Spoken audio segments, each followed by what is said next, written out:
Hey guys, what's going on? Tommy Oliver here, and I haven't been on this channel in a while, but I've got a bunch of people on Twitter asking me for my opinions about the Nintendo Switch, the new hybrid handheld console that they announced that's long been rumored under the code name Nintendo NX. And overall, I think it's really cool. I like the idea. I did say on the POS podcast that I'm there's some things about it just from the conception of the idea that I've been worried about.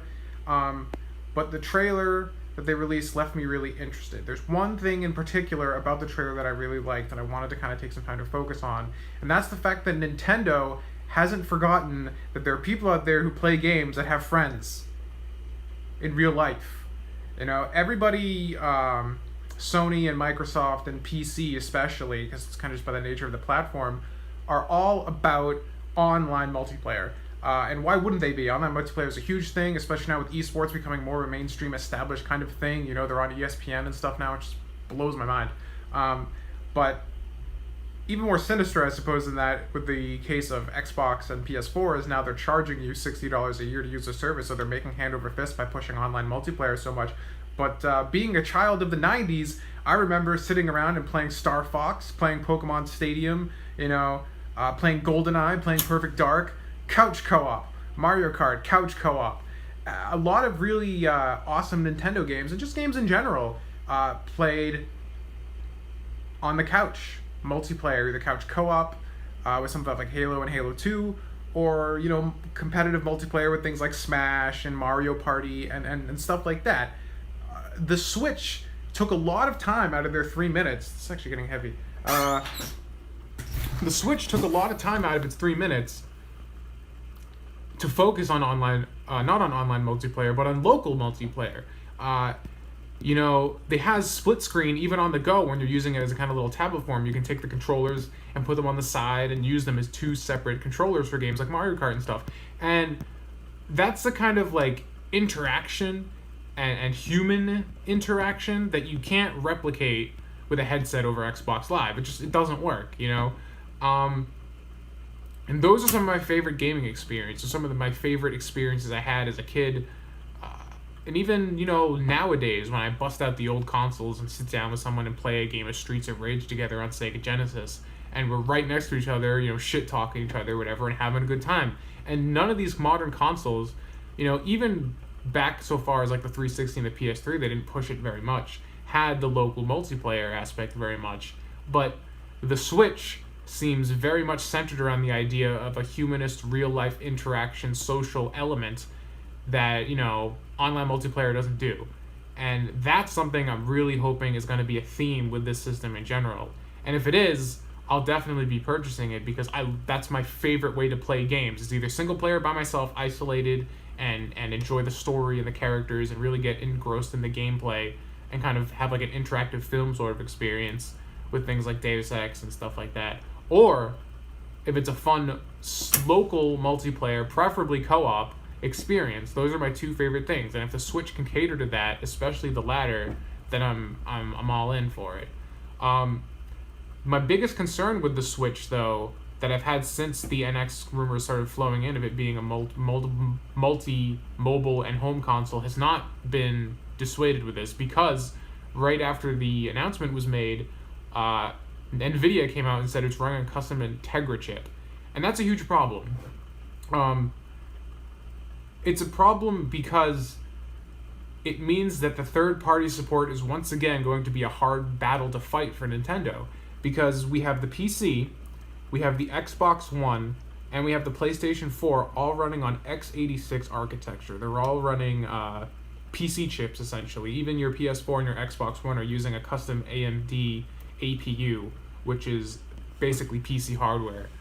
So porting between these three consoles is insanely easy. You make one game, you make very minor adjustments to it, and you can push the code out to all of these systems, all these platforms, no problem. Which is why a lot of the games we've been seeing this generation have been multi-plat, because it's super easy to do, and PC has kind of stopped being so ignored like it was last gen for a lot of systems. The NVIDIA Tegra chip that's going to be inside the Switch is not x86 based, and it wouldn't be x86 based because there aren't that many people putting x86 CPUs into mobile products other than like Intel Atom, which has kind of had its heyday. This is an ARM processor. It has more in common with the chip inside your phone than what's inside your PC. And it's a completely different code base, so the code for it is completely different. And because it's mobile, we don't know what the CPU spec is going to be. Like, a lot of people are saying, oh man, it's definitely going to be as powerful as like a PlayStation 4 and Xbox One because it's running Skyrim Remastered, allegedly, even though Bethesda won't commit to it. But Skyrim Remastered is a PS4 game, so clearly there's parity there. And there really isn't, because Skyrim Remastered isn't a native Xbox One PS4 game. It's a native Xbox 360 game. Like, yeah, the remastered version is running at double the frame rate, and they've upped the textures, but the geometry, you know, the thing that the console really has to work hard to render, the geometry is identical to the original Skyrim. It's not like a complete remake. It's just they upped the resolution and changed some of the shaders and stuff to make it look better. But the base geometry, the polygon graphics of the game are exactly the same. So the Switch could run at a lower resolution, and even at a lower frame rate. We don't know if it's running at 60 frames on the Switch because the video is only in 24p. So who knows what the hardware is inside the Switch. And the same thing with NBA 2K17. It could be a dumbed down version, the same way they made dumbed down versions of all the sports games, you know, for last gen during like the PS3 and 360, and how they're still technically doing now with the 360 and PS3.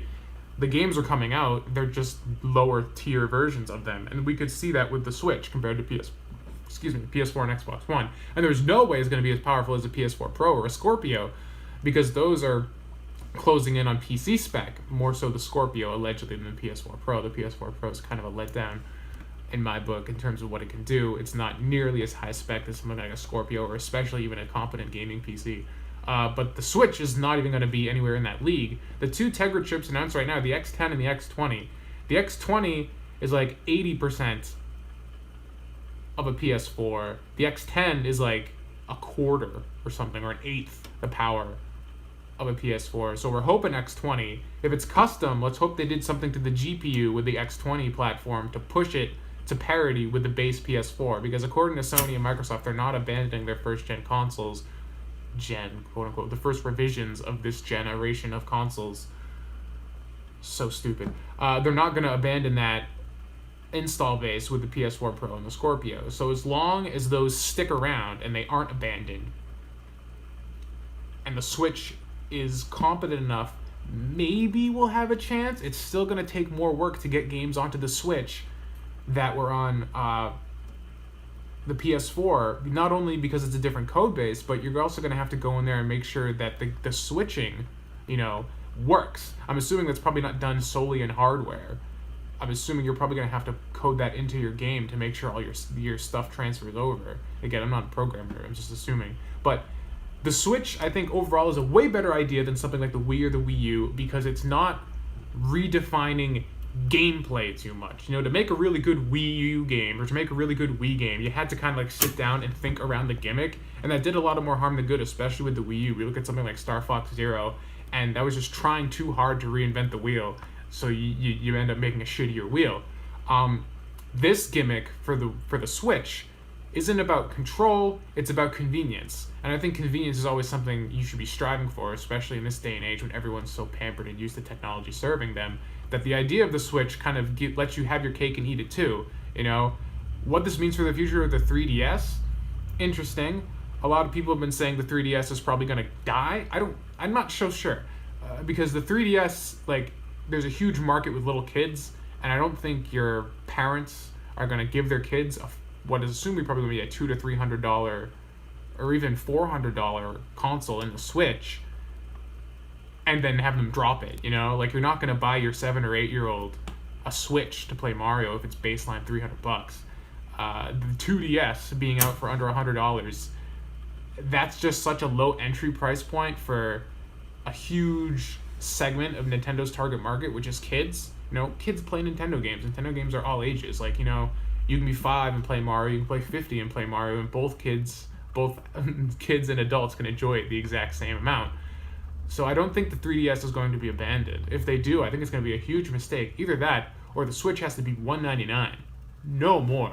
You know, and even if it is, I don't know if it'll take off so much with kids, because it's more fragile. You have these controllers that you can easily lose because they slip right off. The system is way more elegant than something like a 2DS or a 3DS, and it doesn't have a clamshell or really like kind of industrial thick plastic kind of case. So you drop that, I'm sure the touchscreen's finally capacitive, so that'll crack. I mean, but then again, we got people buying, 10-year-old $700 iPhones, so what do I know? Kids these days, right? Me being the old man. So that's really all I got on the Switch. I think it's cool. I definitely want to try it out. And, hopefully soon we'll see more announcements, more details, more detailed specs, more detailed pricing, and more concrete information from partners. FromSoft's on there, so we could see a Dark Souls port, or maybe a new Dark Souls, or something like that. I don't know. Could be cool. All I want is fucking Metroid. Nintendo.